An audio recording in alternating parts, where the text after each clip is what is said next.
In this video, we'll look at every person executed in the United States in 2023. Together, they spent over 540 years on death row, waiting to be executed. We'll walk through the crimes that put them on death row, the final words they spoke, and the last meals they requested before facing execution. But before we start, let us know in the comments where you are watching this from.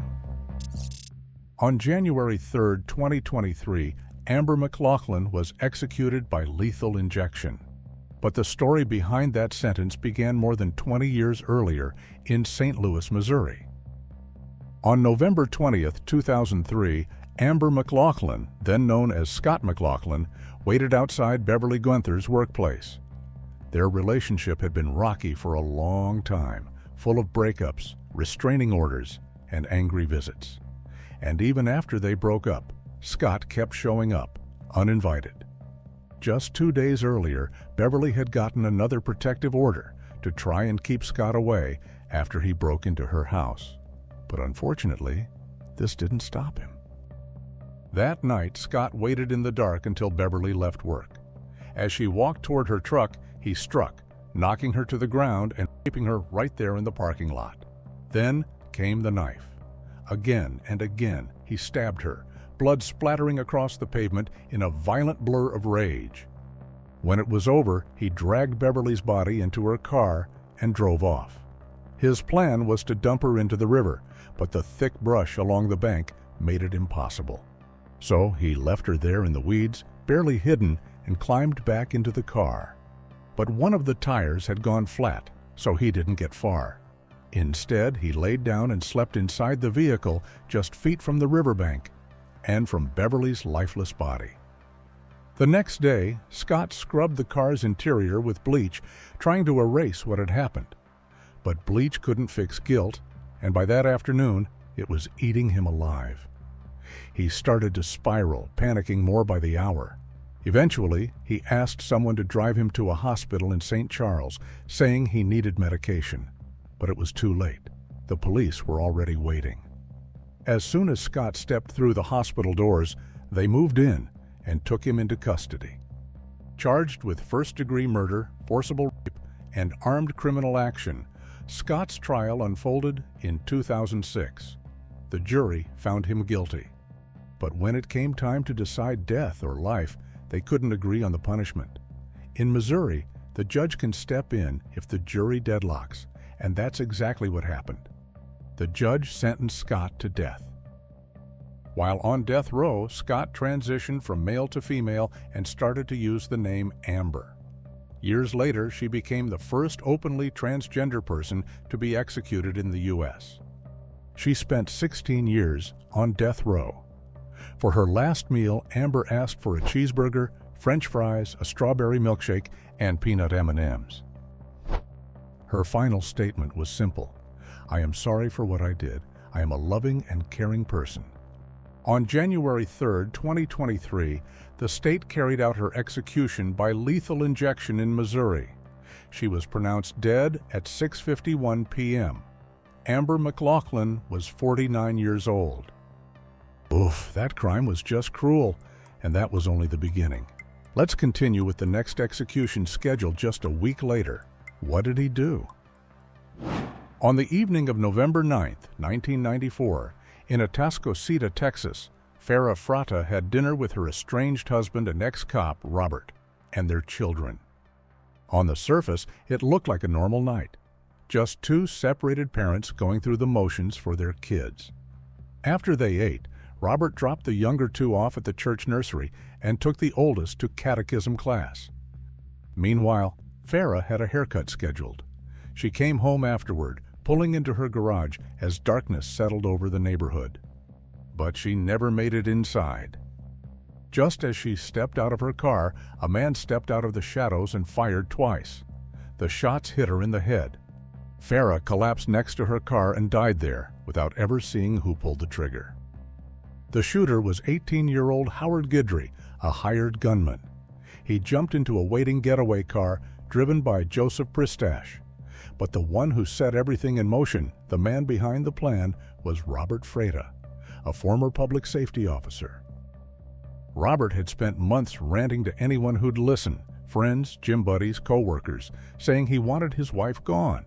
He couldn't stand the divorce, hated losing custody of his 3 kids, and eventually he didn't just talk about it, he made it happen and paid for it. At first, the police didn't have much, no solid evidence. Robert came off cold after Farah's murder, but that wasn't enough to arrest him.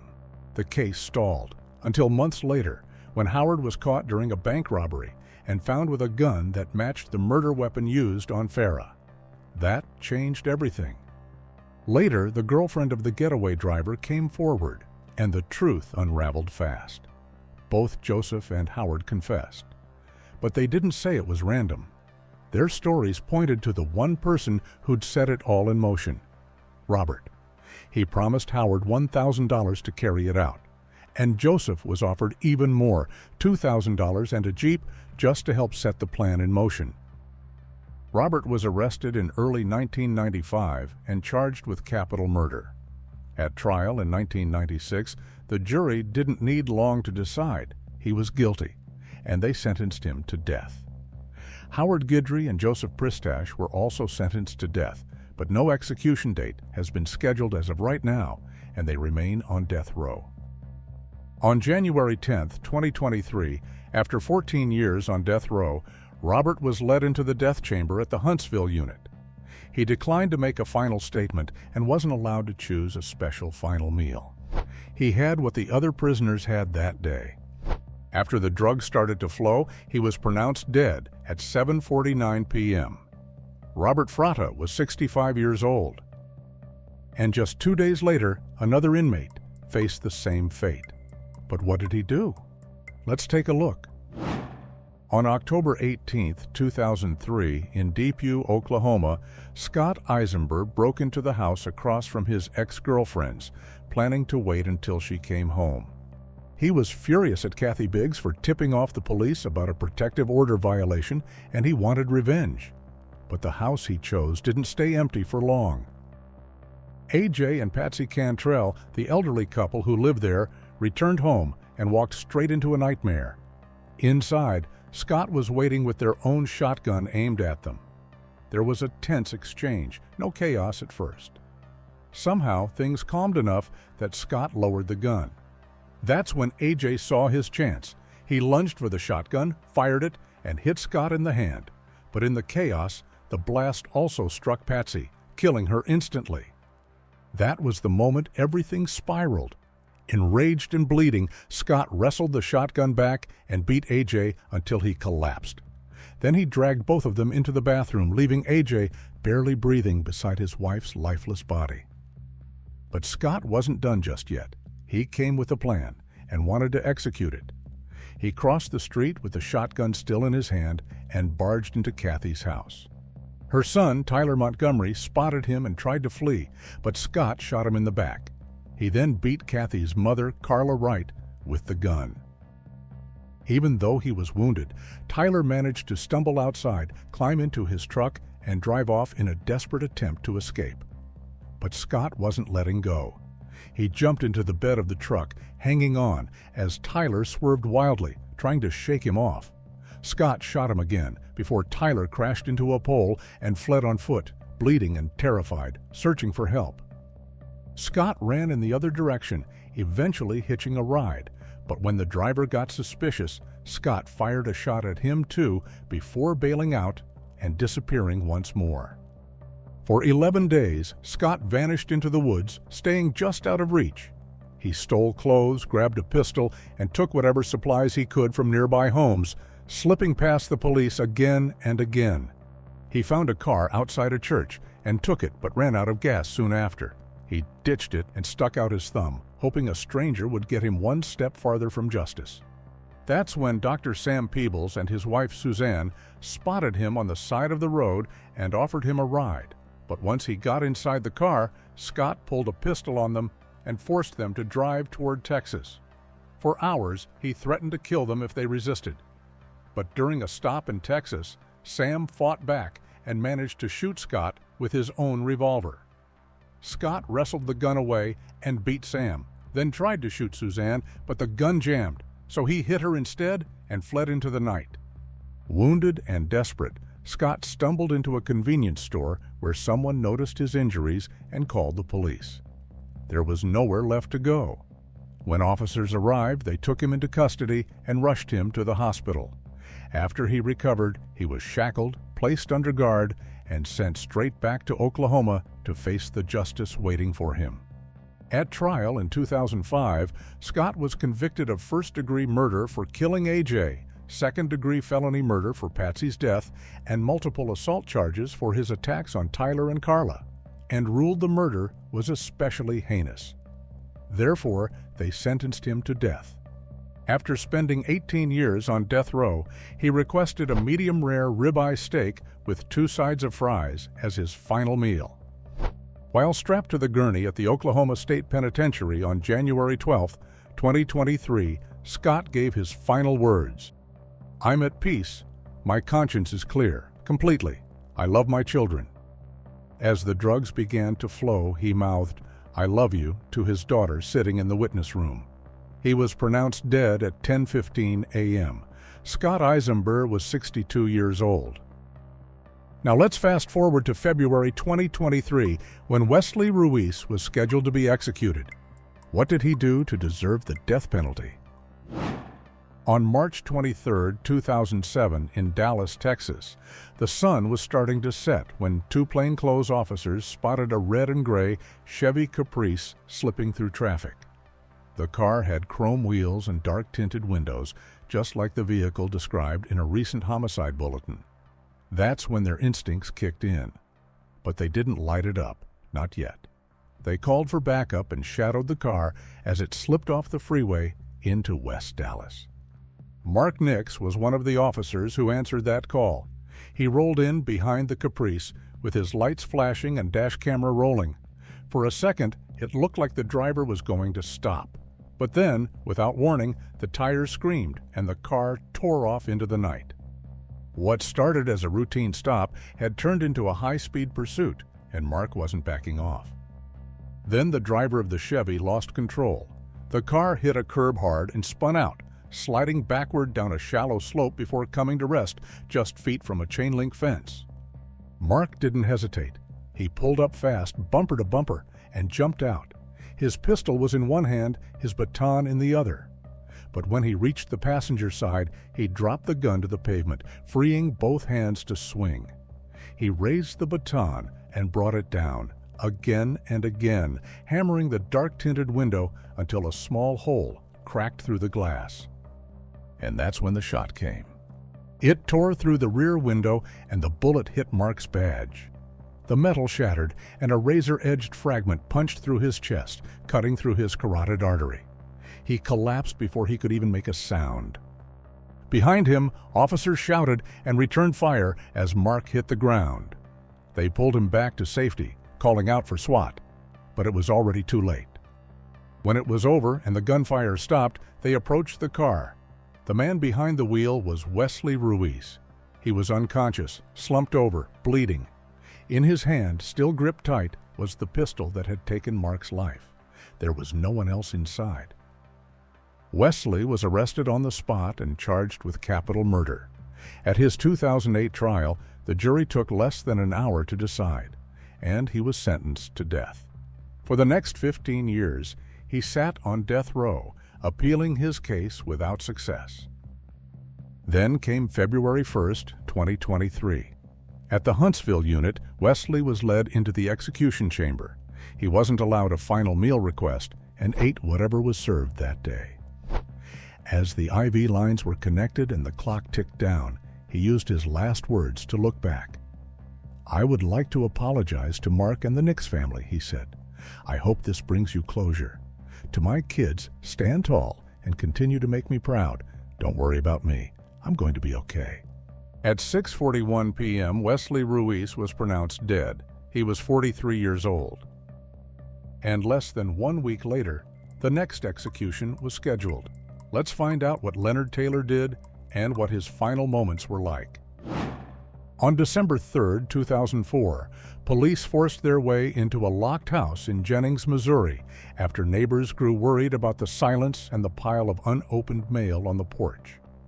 Inside, the television was still on, and the air conditioner had been set to an icy 50 degrees. And when they got to the back of the house, officers found the reason for the silence. Right there, they found 4 bodies: Angela Rowe and her 3 children, 10-year-old Alexis, 6-year-old Acrea, and little Tyrese, just 5 years old. Each had been shot in the head, and no one had survived. In fact, all bodies were already decomposing, and the smell made clear this hadn't just happened. The medical examiner later estimated they'd been dead for 2 to 3 weeks, and someone had tried to freeze the timeline, literally. But nothing could hide what had happened inside that house. At the time of the murders, Angela Rowe had been dating Leonard Taylor, who disappeared around the time Angela stopped showing up to work. Then, on November 23rd, he called his brother in a panic, asking him for money. And then came the confession: "I killed Angela. I didn't mean to kill her, but she came at me with a knife, and I couldn't get her off of me. I shot her 2 or 3 times. And then, like it was nothing, he added, "I killed the kids too." But it didn't stop there. Over the next 2 days, Leonard made a string of strange phone calls, some from Angela's landline, others from his own cell. His words were scattered, uneasy, and during one of those calls, he confessed again. He told his brother the house felt cold because he'd cranked up the air conditioning and shut off the heat. Then he vanished. On November 26th, Leonard slipped out of St. Louis under a fake name, Louis Bradley. He booked a flight to California and caught a ride to the airport after ditching a pistol into a sewer. On the way, he told his sister-in-law, "This will probably be the last time you see me alive." For a while, he stayed hidden. He was spotted in California with his wife, Debreen Williams, then later turned up in Georgia, and again in Kentucky. Every time the trail went cold, he surfaced somewhere new. But it didn't last. On December 9th, officers tracked him to a house in Kentucky, another girlfriend's place. They staked it out, watching and waiting. Eventually, Leonard tried to make a quiet escape. He slid into the passenger seat of a car and laid flat across the floorboards, hoping to disappear into the shadows once again. But it didn't work. When the car was stopped and the door yanked open, Leonard looked up and tried one more lie. He said his name was Jason Lovely. But the truth had already caught up to him. At trial, the case against him came together fast. There were phone calls made from the scene, confessions to his brother, and witnesses who described his strange behavior. And although some people claimed to have heard from Angela days after the murders, the phone records said otherwise. It took the jury just 4 hours before finding him guilty of 4 counts of first-degree murder, and they didn't hesitate. They sentenced Leonard to die. On February 7, 2023, after spending 15 years on death row, Leonard requested a seafood platter, a cheeseburger, French fries, cheesecake, and vanilla ice cream. He declined to speak aloud but left a written statement quoting the Quran. If you want to read his full statement, pause right here. It ended with, "Death is not your enemy, it is your destiny. Look forward to meeting it. Peace." He was pronounced dead at 6:16 p.m. Leonard Taylor was 59 years old. The death chamber didn't stay quiet for long. Just 24 hours later, another execution was already underway. But who was next, and what had he done to end up here? On a quiet night in 1998, John Balentine walked back into a house he used to call home, an Amarillo address he once shared with his ex-girlfriend, Misty Kaler. He slipped inside while everyone was sleeping. Inside were 3 teenage boys, 2 of them he didn't even know. The third was Misty's younger brother, a boy who had made it very clear he didn't approve of John. He had even threatened John before, said he'd kill him for how he treated Misty. But it wasn't just about behavior, it was about race. John was black and Misty was white, and her brother didn't hide how he felt about that. John didn't come to talk. He brought a pistol, and while the boys lay asleep, unaware of what was coming, he raised the gun and pulled the trigger. One after another, 17-year-old Edward Kaler and 15-year-olds Kai Brooke Geyer and Stephen Watson were shot in the head before they even had a chance to wake up. And by sunrise, 3 teenagers were dead.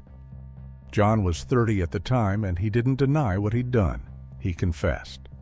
In April 1999, a jury found him guilty of capital murder and sentenced him to death. Over the next 24 years, his defense team argued that the trial had been soaked in racial bias, from the jury selection to the closing arguments. They claimed that John's life might have been spared if the process had been fair, but the courts never agreed. On February 8, 2023, John was strapped to the gurney inside the Huntsville unit in Texas. He wasn't allowed to choose a special final meal and ate what the other inmates got. When asked if he had any final words, he said, "Yes, ma'am, I want to thank y'all. I love y'all for supporting me. I want to apologize for the wrong I did to y'all. Forgive me. I'm ready, ma'am." He was pronounced dead at 6:36 p.m. John Balentine was 54 years old. Well, that was something. Now let's continue with the next execution. On June 24, 1990, Donald Dillbeck walked out of a prison work-release catering job in Gadsden County and vanished into the woods. He was supposed to be serving a life sentence. But that day, he disappeared, walking down Highway 90 toward Tallahassee with a knife and a plan that he hadn't fully thought through. 2 days later, he spotted a woman sitting alone in a car outside the Tallahassee Mall. Her name was Faye Lamb Van. She was waiting for her sons and grandchild, who had gone inside to return some clothes. Donald tried to carjack her, but she fought back. So he stabbed her again and again, slashing her throat with a paring knife and leaving her to die in the driver's seat. The car crashed into another parked car as she tried to escape, drawing the attention of bystanders and mall security. That's when Donald tried to escape on foot, but he didn't get far. A security guard was right behind him, and minutes later, police found him hiding in a nearby backyard with the knife still in his hand.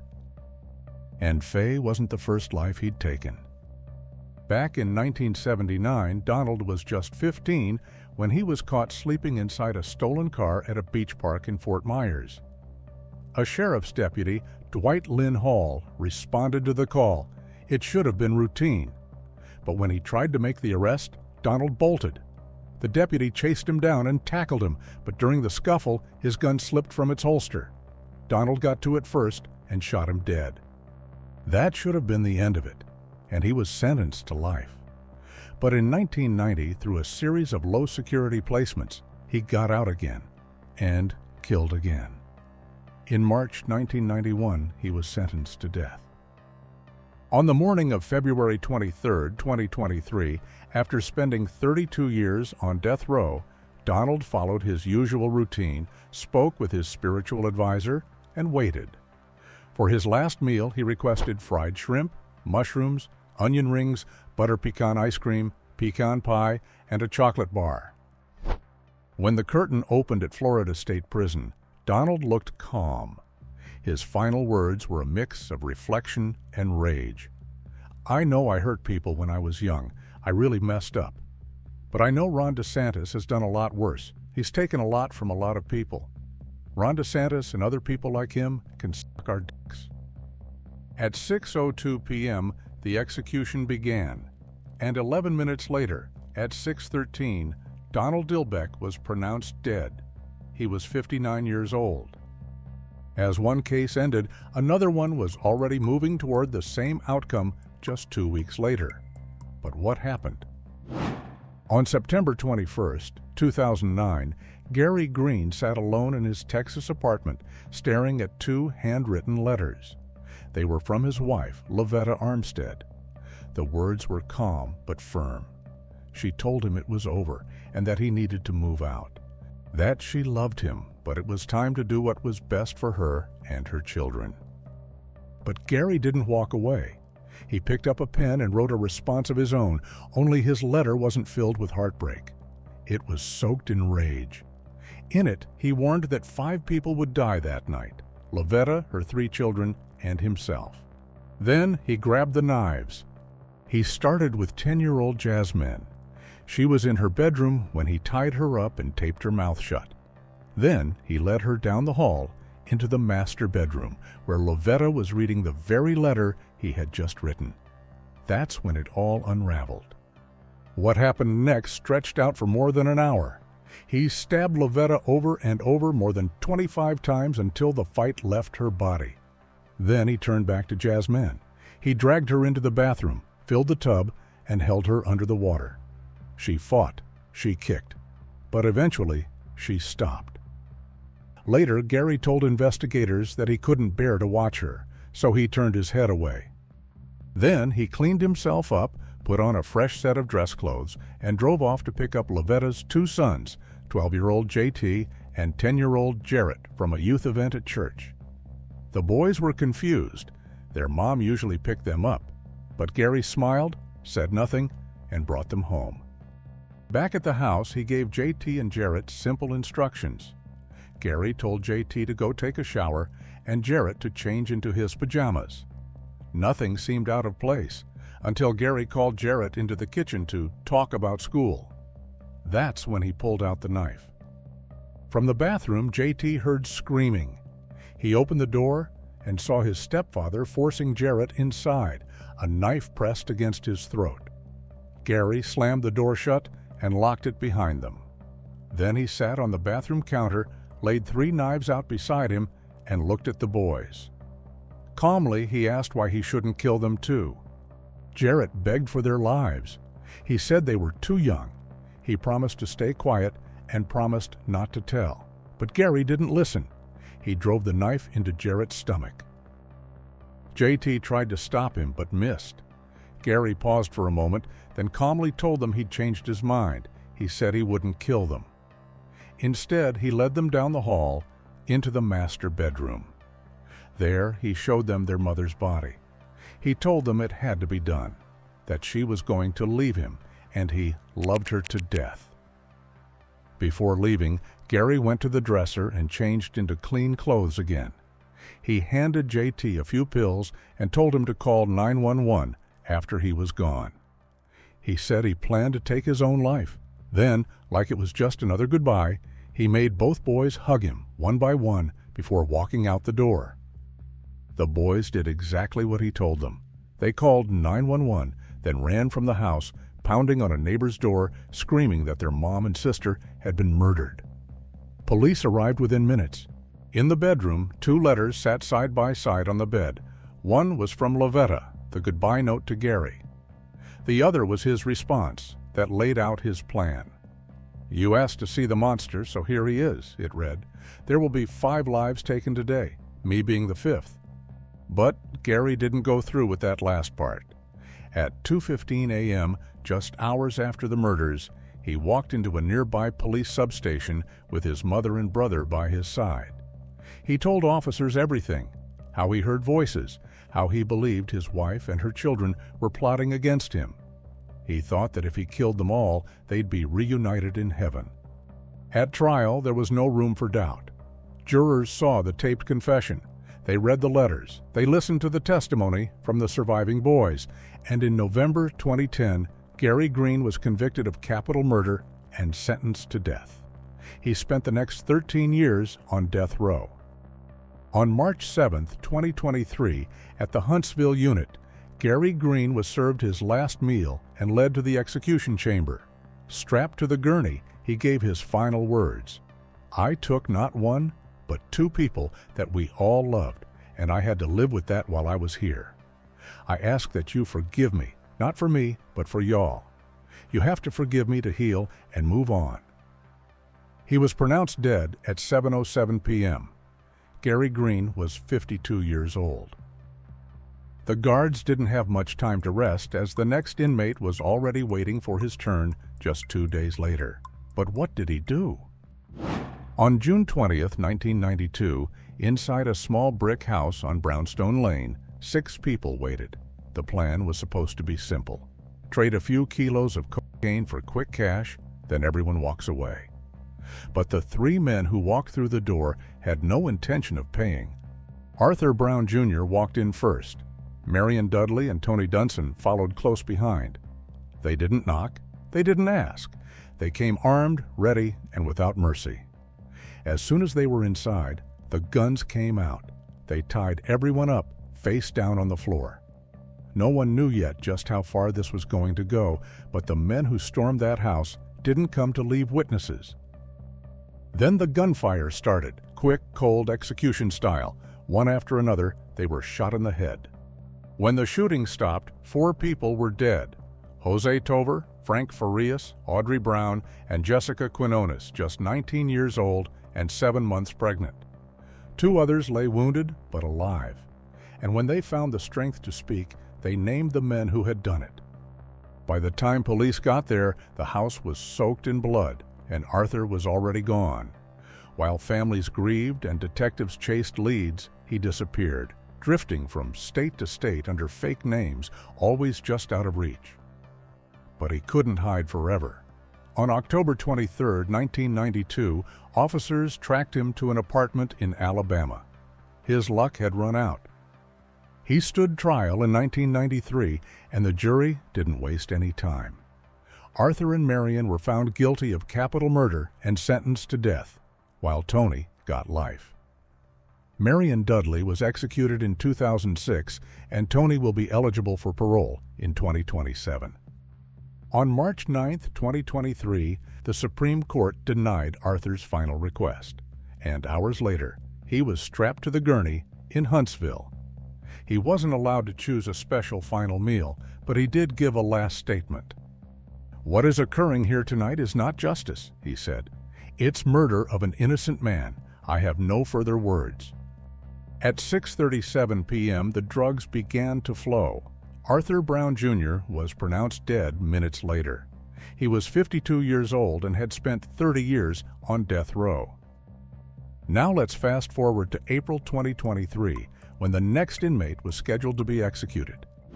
On the night of December 20th, 1989, Louis Gaskin moved through the quiet streets of Palm Coast, Florida, cloaked in black from head to toe. He moved with cold purpose, rifle in hand. Locals would later call him the Ninja Killer. But it wasn't his stealth that made the name stick. It was the way he hunted, silent and brutal.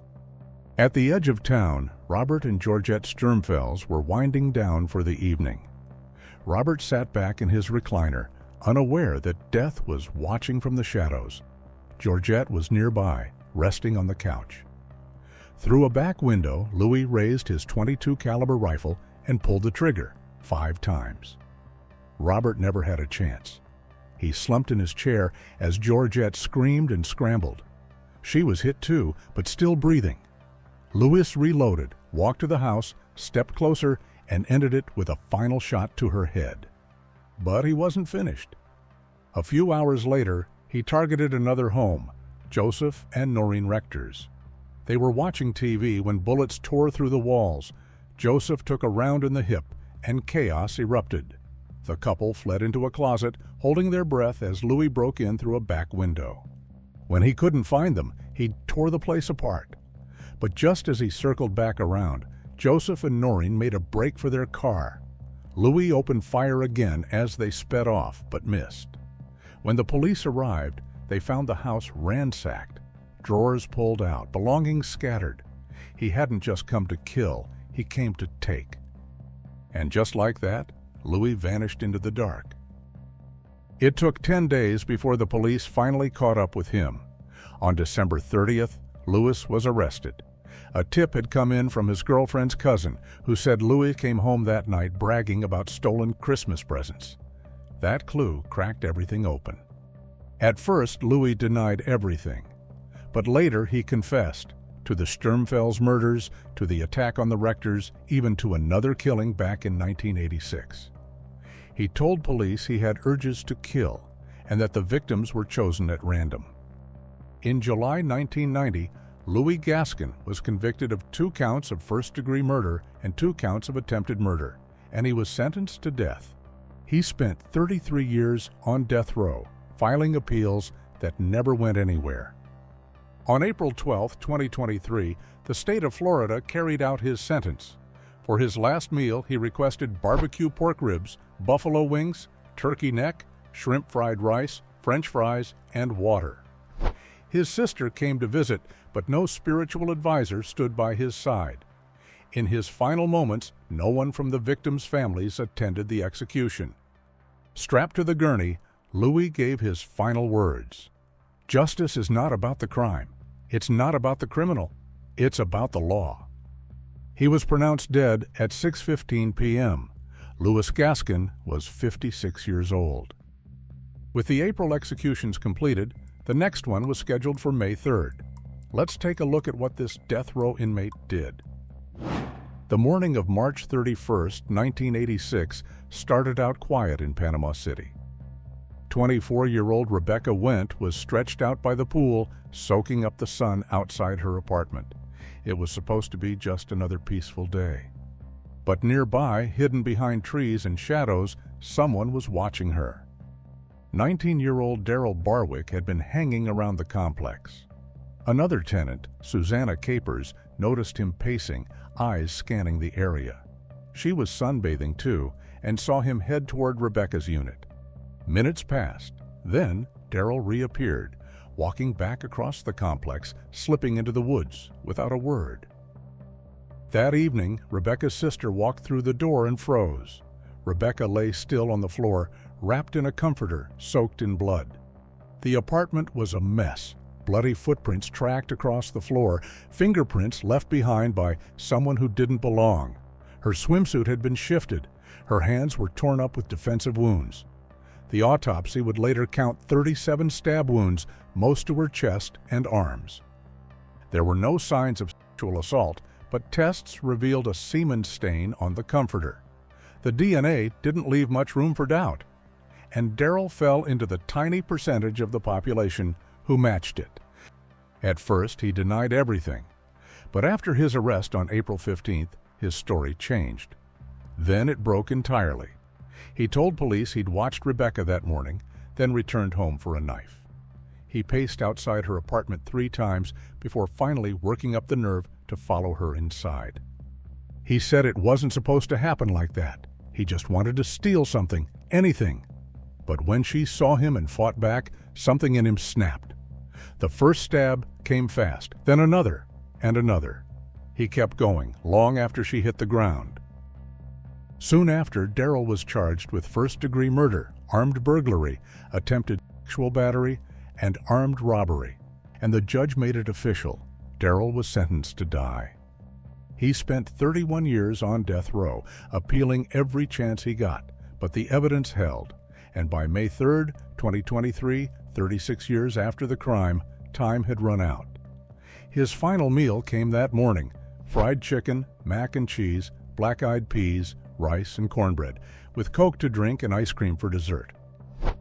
Strapped to the gurney, Darryl gave one last statement. "I can't explain why I did what I did. It's time to apologize to the family. I'm sorry." Then he turned his attention to Florida's criminal justice system, urging more compassion and criticizing life sentences for teenagers, as he was only 19 when he committed the crime. At 6:02 p.m., the sedative entered his bloodstream. He closed his eyes, and moments later, the warden checked for signs of life. At 6:14 p.m., Darryl Barwick was pronounced dead. He was 56 years old. And if you thought this was shocking, wait until you hear what the next man did. On June 22, 2000, Michael Tisius stepped through the front door of Randolph County Jail carrying a .22 caliber pistol in his waistband. He'd been here before, first as a short-term inmate, then as a visitor smuggling in goods to his former cellmate. That man, Roy Vance, had fed Michael stories. Fantasies about escape plans and promises of loyalty, a kind of brotherhood Michael never had growing up. For a lonely kid who'd spent his life drifting between neglect and invisibility, it felt like purpose. The plan had started as whispers behind bars, but now it became real. Now, just days after his own release, Michael was back. Tracy Bullington, Roy's girlfriend, was behind the wheel that night. The two of them drove in circles for hours before the hit, a cassette tape blaring the song Mo Murda on repeat. And the lyrics weren't background noise, they were fuel. At one point, Michael told Tracy he planned to go in with a blaze of glory. She thought he was just talking tough, but he wasn't. He meant it. At 12:15 a.m., they pulled up. Michael rang the bell. The guards knew his face and let him in without question. Inside the dispatch room, he kept it casual, chatting with officers Jason Acton and Leon Egley about life, about being out again. It felt almost routine, but Tracy, waiting outside, saw the moment everything changed. The pistol slid into view by his leg. She didn't say a word. Michael didn't either. He raised the gun and pulled the trigger, shooting Jason point blank in the forehead. Leon reached for help, unarmed, but Michael turned and fired again. Jason died instantly. Leon hit the ground, wounded and bleeding, struggling to stay alive. Michael fumbled with a ring of keys, trying to unlock Roy's cell, but panic slowed him down. He couldn't figure it out. As he searched for another set, chaos unfolded behind him. Leon, still alive, reached out and grabbed Tracy's leg. She screamed, so Michael spun around and raised the gun again. 5 more shots rang out, 3 to Leon's forehead, 1 in the shoulder. The last bullet left him gasping on the floor. By the time officers arrived, it was too late. Leon was dead. Michael and Tracy took off and crossed state lines, dumping the prison keys and tossing the gun off a bridge to cover their tracks. But their run didn't last. The car broke down near St. Joseph and police were already closing in. When they were caught, Michael didn't hold back. He confessed, both in writing and in person. He didn't deny pulling the trigger, but he insisted it wasn't planned. He claimed it wasn't something he sat and thought about. But the jury didn't believe him. In 2001, Michael was sentenced to death for the murders of both officers. He was 19 years old at the time. As for Tracy and Roy, they didn't walk free. Both received 2 consecutive life sentences for their role. Roy eventually admitted he was the one who came up with the plan, that he'd manipulated Michael into doing the worst of it. But by then, it didn't matter. The damage was done. And for Michael, it didn't change anything. He spent the next 22 years on death row. On June 6, 2023, inside Bone Terry Prison, Michael requested his final meal: 2 bacon cheeseburgers, curly fries, regular fries, and a chocolate shake. In his final written words, he said he truly tried to become a better man. I really tried hard to give as much as I could to as many as I could. I tried to forgive others as I wished to be forgiven. At 6:10 p.m., he was pronounced dead. Michael Tisius was 42 years old. Just 10 days later, another execution was scheduled. But what did he do? And what did he choose for his final meal? Let's take a look. On March 24, 1984, in Delray Beach, 14-year-old Karen Slattery was babysitting. She called her mom one last time just before 10 p.m., a routine check-in. Everything sounded normal. But just after midnight, the couple she was babysitting for walked into a house that felt wrong. The lights were off, the TV was silent, and Karen didn't come to greet them at the door like she always did. They immediately called the police. Inside, officers found Karen's body. She was stabbed repeatedly, sexually assaulted, and left in silence. Someone had cut the screen on a bedroom window to get inside, and a bloody footprint was all they left behind. No one knew who it belonged to, and no one could explain why. Then, 2 months later, on May 29, 1984, another woman was found murdered in her own home, 38-year-old Georgiana Warden. Someone had raped her and then struck her in the head with a hammer. The crime was brutal, calculated, and again, no one knew who was behind it. That changed the very next day, when police arrested Duane Owen, a drifter already on their radar for a series of burglaries. At first, he denied everything. But once the cuffs were on and the door shut behind him, the story changed. Duane started talking, not just about break-ins and fights, but about the killings as well. He walked detectives through it all, his words cold and controlled, even explaining how he stripped off his clothes during the murders to avoid leaving behind a single piece of evidence. and his footprint matched the one found near Karen's body. And for the courts, this was everything they needed. At trial in June 1984, Duane was convicted twice and sentenced to death in both cases. On top of that, he received 3 life sentences for the other violent crimes he admitted to. Still, legal appeals stretched out for decades, and he sat on death row for 38 years, nearly 4 decades of filings, stays, and delays. But eventually, his time ran out. On June 16, 2023, Duane woke up at 7 a.m. He had no visitors that day. At 9:45, he was served his last meal. He had requested a bacon cheeseburger with no bun, onion rings, cherry ice cream, strawberries, and a vanilla milkshake. He drank coffee with it. When asked if he had any final words, he simply said, "No." Not even an apology. At 6:14 p.m., he was pronounced dead. Duane Owen was 62 years old. And the next execution was scheduled just 4 days later, this time in Oklahoma. Let's take a look. On February 3, 1995, in Tulsa, Oklahoma, Jemaine Cannon had been out of prison for barely 3 weeks, and he hadn't even finished his sentence for a brutal 1990 assault that left an 18-year-old woman badly injured. No, he escaped custody before serving it fully, and this time the outcome would be even worse. Sharonda Clark was just 20 years old, a young mother raising 2 kids. That night, she was inside her apartment with Jemaine, who was her boyfriend, when things turned violent. What exactly happened between them is still debated, but the result was clear. Sharonda didn't survive it. She was stabbed 3 times in the neck and once in the chest. The blade sliced through her carotid artery and jugular, killing her quickly. Afterwards, Jemaine ran, leaving her lifeless body behind. And it took more than a day before police found her apartment silent except for the cries of her young children. But Jemaine didn't get far. In fact, he was the one who called the police. He offered a version of events he would stick to for years: that Sharonda came at him first, that he only swung in self-defense, and that she somehow fell on the knife. He repeated the same version to his mother, trying to make it sound like a tragic accident. But the scene told another story.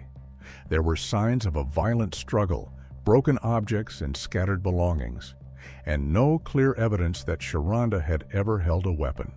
The evidence didn't back him up. It pointed to rage, not defense. And because of that, prosecutors charged Jemaine with first-degree murder. At trial in 1996, his attorneys argued that he had lost control, that he panicked and lashed out in fear. But the jury didn't buy it. They saw a man who had a pattern of violence, and this time, someone died because of it. He was found guilty and sentenced to death. And for the next 27 years, Jemaine fought to overturn the verdict, but every court stood by the original decision. On the morning of July 20th, 2023, his fight was over. He sat down for his final meal: chicken breast, sliced brisket, seasoned fries, fried okra, sweet and smoky beans, cherry pie, and a Verner's ginger ale. No one came to visit. At 10:01 a.m. inside the execution chamber at the Oklahoma State Penitentiary, Jemaine received a lethal injection. As witnesses watched, he spoke his final words: "I confess with my mouth and believe in my heart that God raised Jesus from the dead. Therefore, I am saved." He was pronounced dead at 10:13 a.m. Jemaine Cannon was 51 years old. But the death chamber didn't stay quiet for long. Just a day later, another execution was already underway. On February 21, 2001, in Huntsville, Alabama, Dorothy Epps opened her front door to someone familiar. James Barber wasn't a stranger. He had done some repair work around her home and was friends with one of her daughters. So when he showed up that day, she let him in without thinking twice. But once inside, everything changed. James didn't hesitate. He struck the 75-year-old woman with his fist, then reached for a claw hammer and kept going. He chased her from room to room, beating her over and over with the heavy tool. Blood covered the walls and floors as Dorothy tried to fight back, but she couldn't stop him. The autopsy later revealed just how violent the attack had been. Dorothy suffered 19 deep cuts to her head and 7 skull fractures. The hammer had broken her ribs in both the front and back, and the damage stretched to her mouth, eyes, and even her tongue. Her hands and arms were slashed from trying to fight him off, and what made it worse was that she was conscious through most of it. James confessed not long after the attack. He told police he beat Dorothy, then grabbed her purse and ran. His trial started in 2003, and the jury didn't need much convincing. The vote came back 11-1 for death, and the judge didn't hesitate to follow it. Nearly 20 years passed as James Barber sat on Alabama's death row until the date was finally set, July 21, 2023. That morning he skipped breakfast but ate some snacks and made phone calls. Over 2 days, 32 visitors came to see him, with 22 of them visiting on his final day. That evening, he requested his last meal: a Western omelet, loaded hash browns, spicy sausage, toast, and coffee. A breakfast for a man who wouldn't live to see the sun rise.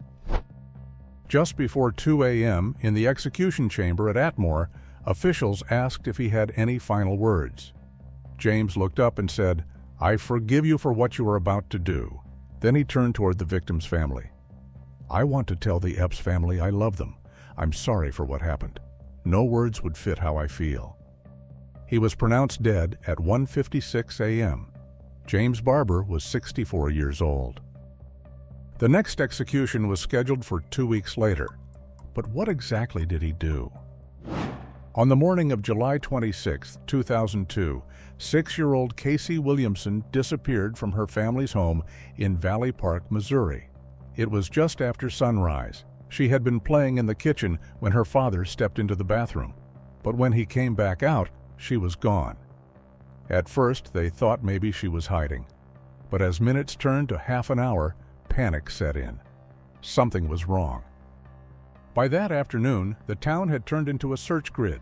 Police officers, sheriff's deputies, FBI agents, and volunteers swept through yards, wooded trails, and empty buildings. Casey had never run off before. She wasn't the kind of kid to slip out unnoticed, which is why attention turned fast towards someone who had been there that night. 24-year-old Johnny Johnson, a longtime family acquaintance who had stayed over after the family barbecue. But when officers tried to question him, Johnny was nowhere to be found. That's when the fear turned to suspicion. When they finally tracked him down, Johnny said he hadn't seen Casey. But that lie didn't hold. Bit by bit, the truth came out. He admitted luring her to an abandoned glass factory not far from her house. He said he tried to rape her.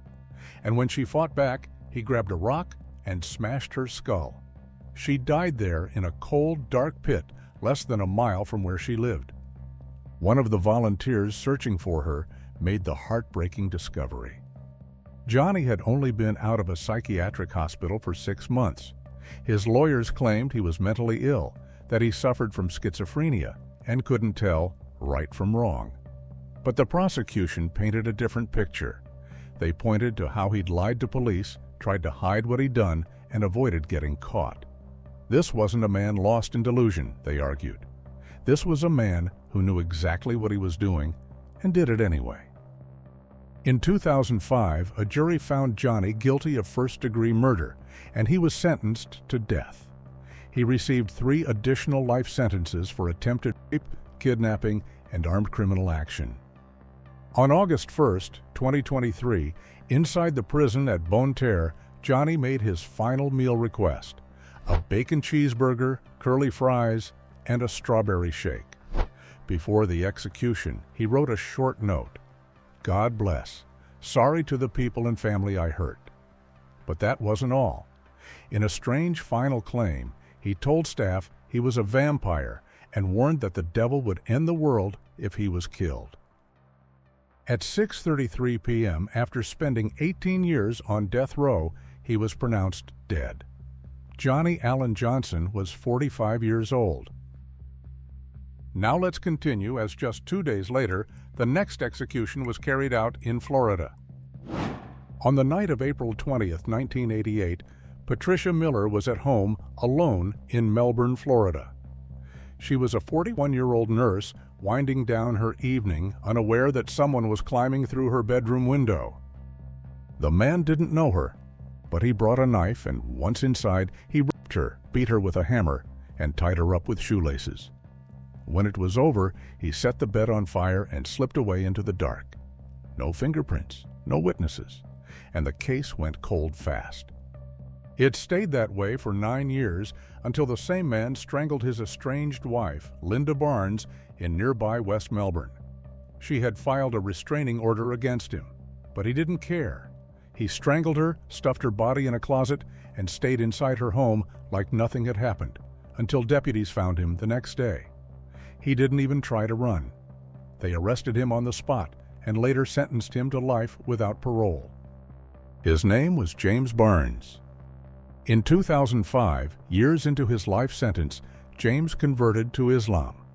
And during Ramadan, he said he wanted to clear his conscience. He wrote a letter confessing to Patricia's murder, not just a vague admission, but a detailed account that matched details only the killer could have known. He didn't pretend it was for redemption. He said Patricia had to die because he didn't want to leave a witness. DNA had linked him years before, but he had stayed quiet. Now, he said, he was ready to face the consequences. He waived a jury trial and acted as his own lawyer. In court, he pleaded guilty to first-degree murder, burglary, 2 counts of sexual battery, and arson. And on December 13, 2007, the judge sentenced him to death. In the years that followed, James drew attention. In 2010, he was interviewed for Werner Herzog's On Death Row, and not long after, James sent Herzog a letter admitting to 2 more killings, Chester Wetmore and Brenda Fletcher, both unsolved cases. One was a teenage runaway, the other a drug-addicted woman with no family. James gave horrifying details of the cases, but the police never filed charges, and the cases stayed open. On June 22, 2023, Florida Governor Ron DeSantis signed James's death warrant, and James didn't fight it. In court, he told the judge he wouldn't appeal and accepted the outcome. His own sister agreed with the sentence, saying, "Maybe we'll be able to sleep in peace." In the final days, James declined all visitors, turned down his special final meal, and he offered no last words before the injection began. On August 3, 2023, after spending 16 years on death row, he was pronounced dead at 6:13 p.m. James Barnes was 61 years old. Oof, those crimes were cruel. Let's continue with the next execution. What did he do? Before the sun rose on December 20th, 1996, Julie Buskin vanished from her apartment complex in Norman, Oklahoma. She had just returned from dropping off a friend at the airport and was planning to head home to Arkansas to celebrate her college graduation. But she never made it out of the parking lot. Witnesses later told police they heard a scream, followed by a man shouting, "Just shut up and get in the car."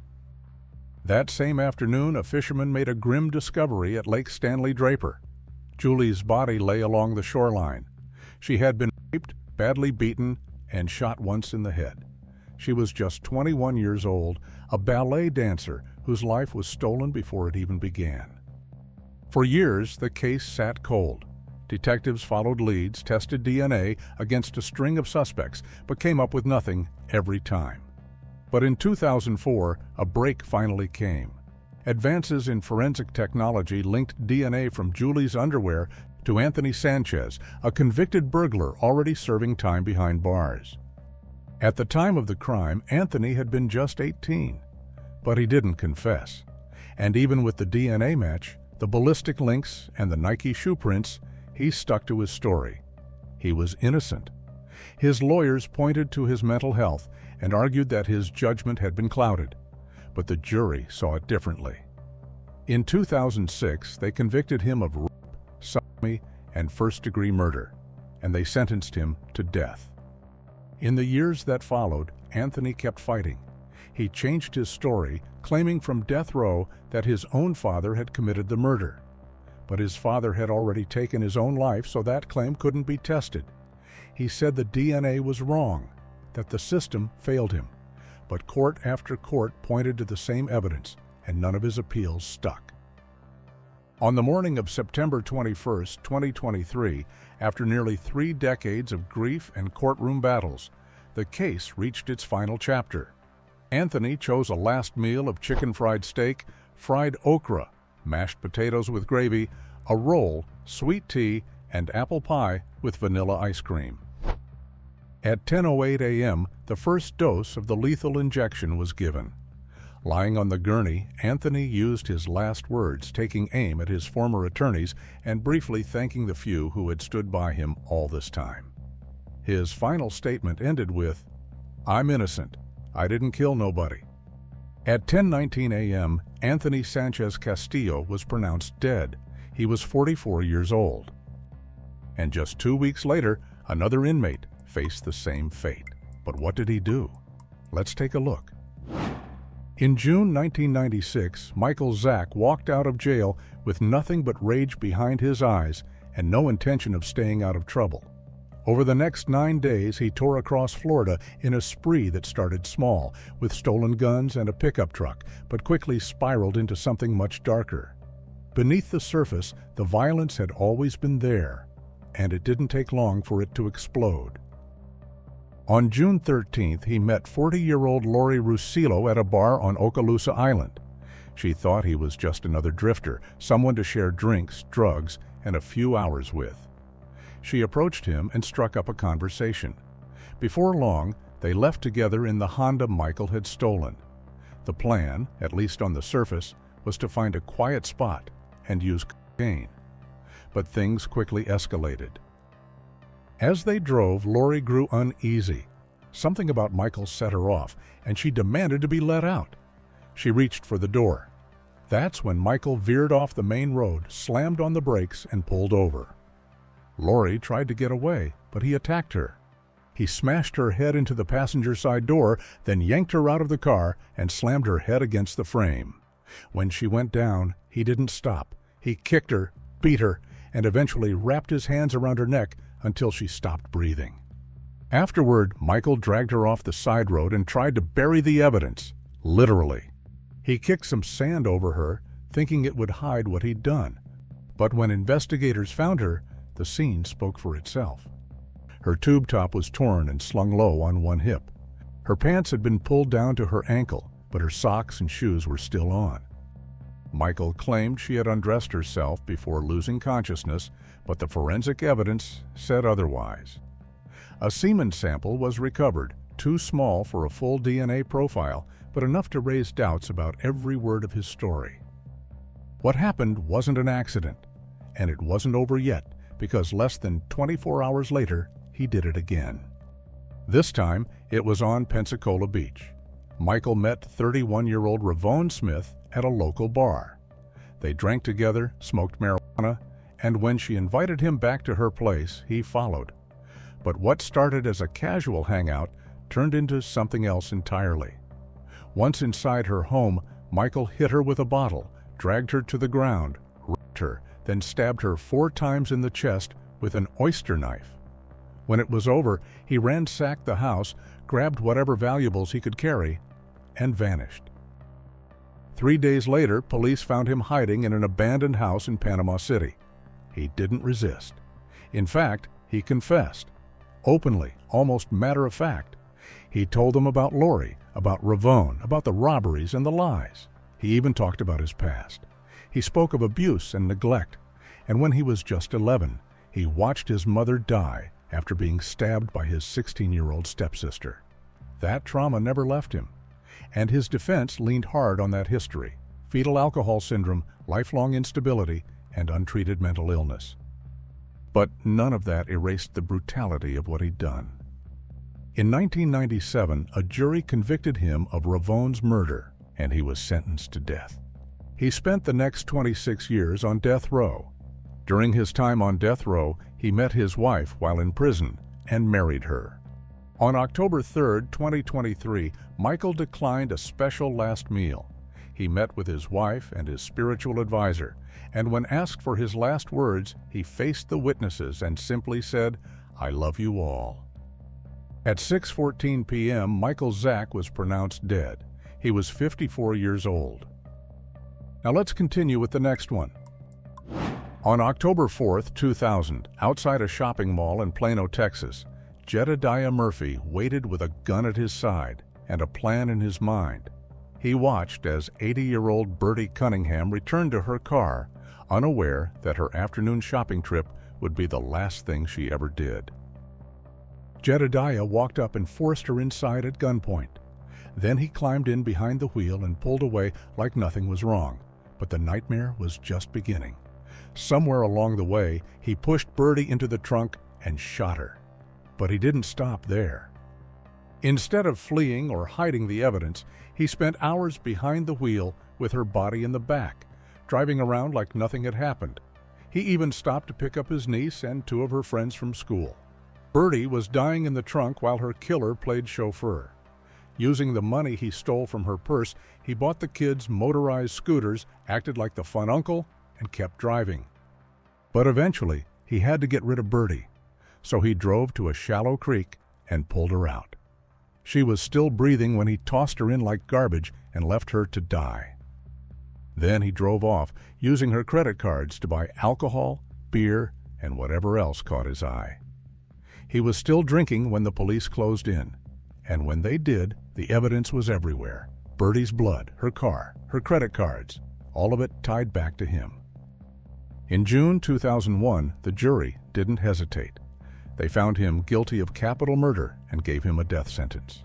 He spent the next 22 years fighting it, but in the end, the sentence held. On October 10, 2023, ironically, World Day Against the Death Penalty, Jedidiah spent his last hours inside the Huntsville unit. Texas no longer offered death row inmates a special last meal, but Jedidiah chose from the standard menu: baked chicken, cheesy rice, vegetables, peaches, and a cheeseburger. When the time came, they led him to the execution chamber and strapped him down. A Jewish spiritual advisor stood at his side, one hand resting over his chest, offering silent comfort. Jedidiah's final words were quiet but deliberate. "To the family of the victim, I sincerely apologize for all of it," he said. "I hope this helps, if possible, give you closure."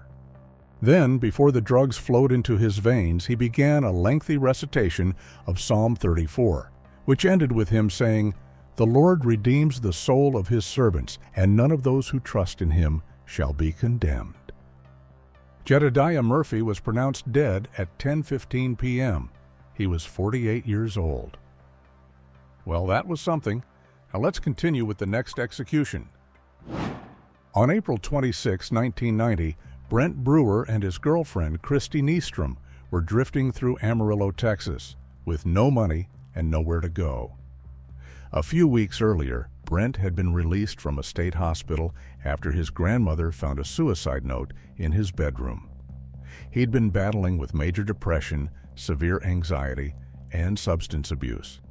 That's where he met Christy, who was in there for drug rehabilitation treatment. Together they had nothing, so they turned to someone who did. That afternoon, they crossed paths with Robert Laminack outside his flooring shop, a 65-year-old man just trying to finish his workday. And when they asked for a ride to the Salvation Army, Robert said yes without hesitation. Christy slid into the passenger seat while Brent climbed into the back of Robert's pickup. They hadn't been driving long when Brent made his move. Somewhere along the route, he pulled out a butterfly knife, and without a word of warning, he leaned forward from the back of the truck and drove the blade straight into Robert's neck. Robert begged for his life, trying to hand over his keys and wallet as Brent demanded, but the wounds to his carotid artery and jugular vein were fatal. He lost consciousness quickly and bled out while Brent and Christy drove off in his truck. The couple took Robert's wallet containing $140 and went to a friend's apartment where they changed out of their blood-soaked clothing. Then they left Amarillo and headed south, vanishing for a while. but they didn't make it far. Just 2 weeks after the murder, police tracked Brent and Christy to Red Oak, a quiet town just outside of Dallas. Both were arrested, and by 1991, Brent was convicted of capital murder and sentenced to death. Christy received life in prison. The prosecution didn't hold back. They showed the jury bloody crime scene photos, Brent's fingerprint on the knife, and testimonies from people who said Brent smirked and giggled when talking about Robert's dying pleas. They even displayed a photo of Brent giving the middle finger as he left the courthouse after his first arraignment. Brent's defense tried to humanize him. His mother and sister testified, along with prison guards who said he'd been a model inmate for nearly 2 decades. Brent took the stand too, admitting what he'd done and saying he was sorry. But it wasn't enough. On November 9, 2023, after spending 32 years on death row, 53-year-old Brent Ray Brewer lay strapped to a gurney as the lethal injection was prepared. When asked for his final words, Brent's voice cracked as he spoke. "I would like to tell the family of the victim that I could never figure out the words to fix what I have broken," he said. "I just want you to know that this 53-year-old is not the same reckless 19-year-old kid from 1990. I hope you find peace, and I mean it." The drugs were administered, and Brent was pronounced dead at 6:39 p.m. As one case ended, another one was already moving toward the same outcome just a week later. But what did he do? On February 18, 1993, in Morgan County, Alabama, 18-year-old Casey McWhorter helped plan and carry out the cold-blooded murder of Edward Lee Williams Sr., a man who had welcomed him into his home. The killing wasn't impulsive. For weeks, Casey had been part of a plan alongside 2 younger teens, 15-year-old Daniel Minor and 16-year-old Edward Lee Williams Jr. Yes, you heard that right. Edward's own son. Their goal was simple and cold: steal from a man they knew and leave no witnesses behind. That afternoon, another friend dropped the trio off near the Williams home. They broke in and waited. While inside, they made makeshift silencers out of a plastic jug and a pillow, then tested them by firing rounds into a mattress. They knew exactly what they were about to do. But when Edward came home earlier than expected, a fight broke out as Edward Sr. tried to get the rifle away from Daniel. And that's when Casey stepped in, raising the gun and firing the first shot. What followed was a storm of bullets, at least 11 rounds in total. And when the shooting stopped, Casey walked over to Edward's body and fired one last time, a bullet to the head, just to be sure. Afterward, they ransacked the house and took Edward's wallet, his possessions, and his truck. Nothing was off limits. Then they regrouped at a planned meeting spot, stripped the truck for parts, and split what they'd stolen. Meanwhile, Edward Lee Williams Sr. lay dead in his home. The medical examiner later confirmed what no one wanted to hear. He didn't die instantly. The final bullet had pierced his brain, but he'd bled out slowly, the cavity in his chest filling with blood as life drained from his body. Detectives didn't need long to figure out who were responsible. Casey confessed, and so did the 4th teen who helped with the plan but hadn't pulled a trigger. He testified in court, laying out every step. A neighbor remembered seeing Casey afterward, showing off stolen items and bragging like the whole thing had been a twisted game. And every piece of physical evidence backed the story. In 1994, a jury found Casey guilty of capital murder. He was just 18 when they sentenced him to death. Over the next 29 years, he sat on death row, filing appeal after appeal, none of them changing the outcome. Daniel Minor and Edward Lee Williams Jr., both underage at the time, were spared the needle but not freedom. Each received life behind bars, and as of now, neither has been granted parole.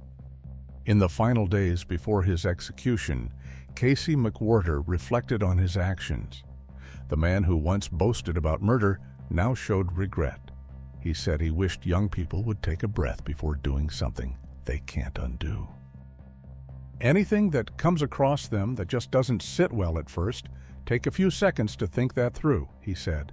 Because one bad choice, one stupid mistake, one dumb decision can alter your life, and those that you care about, forever. He reflected on how far removed he'd once felt from the reality of death row. I knew there was a death penalty, but I didn't think it pertained to me. I thought it was for Timothy McVeigh. I didn't think someone like me would fall under those parameters. It was like a baseball bat to the face. On November 16, 2023, at Holman Correctional Facility, the state carried out his sentence. Casey declined breakfast and lunch, and when it came time for his last meal, all he asked for was a peach Sunkist and a handful of turtles. No friends or family sat behind the glass when the time came. When asked for last words, Casey apologized to Edward's family, said he loved his own mother, and then turned his attention to the warden. "It's not lost on me that a habitual abuser of women is carrying out this procedure," he said, his voice steady, locking eyes with the man overseeing his death. At 6:33 p.m., the drugs began to flow. Casey's spiritual advisor stood beside him as he clenched his fists and moved his legs. At 6:37, Casey raised his head, gasped once, and went still. By 6:56 p.m., he was officially pronounced dead. Casey McWhorter was 49 years old. What do you think about this case? Should he have been spared the death penalty because he was just 18 at the time of the crime? Let us know in the comments. Now let's move on to the next one. On November 18, 2001, El Paso felt safe until it wasn't. Inside a busy Walmart, 5-year-old Alexandra Flores stood near her parents, caught in the holiday bustle like every other kid her age. But in the blink of an eye, she vanished. 1 second she was there, and the next, gone. Panic spread fast. Surveillance tapes were pulled, parking lots checked, and shoppers questioned. But Alexandra was already gone. By sunrise, the search turned into a nightmare. 16 miles from where she disappeared, a passerby made a gruesome discovery in an alley. Alexandra's small body left behind like trash. She had been struck in the head, strangled, and set on fire. A plastic bag was found over her face, and the medical examiner confirmed what no one wanted to hear. This had been deliberate, violent, and without mercy. Someone had taken her, hurt her, and tried to destroy the evidence. But investigators didn't have to look far. They quickly zeroed in on David Renteria, a 32-year-old with a past that made investigators take a hard look.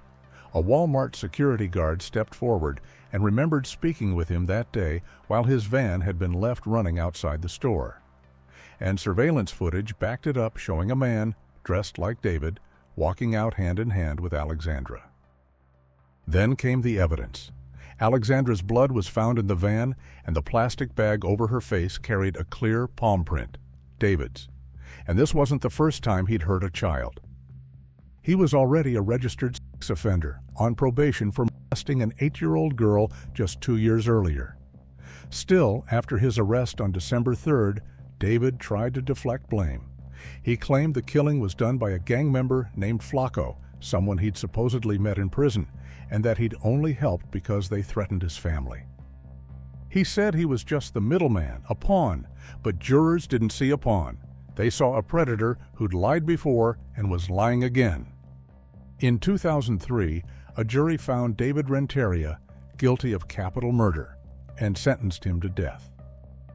On November 16, 2023, after spending 15 years on death row, David received his final meal. He wasn't allowed to choose a special last meal and had what was on the menu that day. As the pentobarbital began to flow at 7 p.m., he spoke his last words. "I'm sorry for all the wrongs I have done, and for those who have called for my death, who are about to murder me, I forgive you." He added, "To the victims of the family, there is not a day that goes by that I do not think about that fateful event. I beg for forgiveness." He was pronounced dead at 7:11 p.m. David Renteria was 54 years old. And that brings us to the last death row inmate executed in 2023. Phillip Hancock was just 18 when he took his first life. It happened in broad daylight at a park in Oklahoma City with a crowd of teenagers close enough to see it all unfold.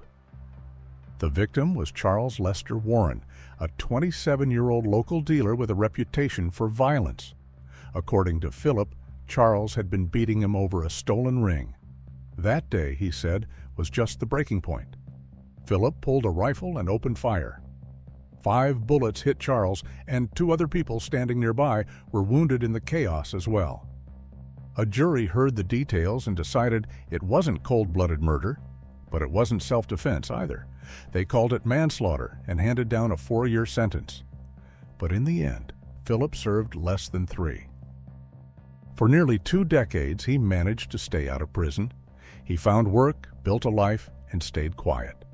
But whatever demons had driven him that first time didn't stay buried, because in April 2001, he did it again. That night inside Robert Jett's house, the mood twisted fast. What began as a drug-fueled hangout spiraled into something much worse. Robert was 38 and his friend James Lynch was 58. A woman named Smokey Tarp was there too, caught in the middle of what would become a bloodbath. Phillip claimed that Robert pulled a gun over an argument about cigarettes. He said he was lured there, ambushed, and according to him, Robert had a gun and 2 knives and attacked him with a metal bar. There was even a locked cage in the living room, he said, and Robert tried to shove him inside. That's when the struggle started. Phillip said he managed to grab the gun, turn it around, and fire. He claimed it was self-defense, but when it was over, both Robert and James were dead, and his story wasn't the only one. Smokey told investigators a different version. She said Phillip chased Robert into the backyard. She heard Robert beg for his life, and then she heard the gunshots. Later, Phillip's ex-girlfriend stepped forward with her own confession. She admitted she had told Robert and James to deal with Phillip after he confronted her about her drug use. Phillip disappeared after the murders, and for more than a year, he stayed ahead of law enforcement, hiding in plain sight. But in 2002, he was picked up on unrelated gun and drug charges. When his DNA hit the system, everything unraveled. Forensic evidence tied him directly to the double homicide, and he was charged with 2 counts of first-degree murder. At trial in 2004, Phillip stuck to the same story that had worked once before in 1982, self-defense. He told the jury he'd been afraid for his life, that he had no choice. But this time, the courtroom didn't buy it. They listened as prosecutors laid out the aftermath, how Robert had been gunned down outside and left in the dirt, and how James was found dead inside the house. The story sounded less like survival and more like an execution. The jury didn't take long and came back with 2 death sentences. And just like that, Phillip began the long countdown, what would become a 19-year wait on death row. At 11 a.m. on November 30th, 2023, Phillip was led into the death chamber at Oklahoma State Penitentiary. For his final meal, he requested a bucket of KFC dark meat and a root beer. He had no visitors that day. He used his final words to lash out at the prosecution and once again insisted the killings were acts of survival. "They're vile," he said. "They're virtueless. They're without honor." Phillip was pronounced dead at 11:29 a.m. He was 59 years old. This concludes all executions carried out in 2023. If you liked this video, make sure to check out the next one because just when you thought it couldn't get worse, well, it can. And the next cases are even more disturbing.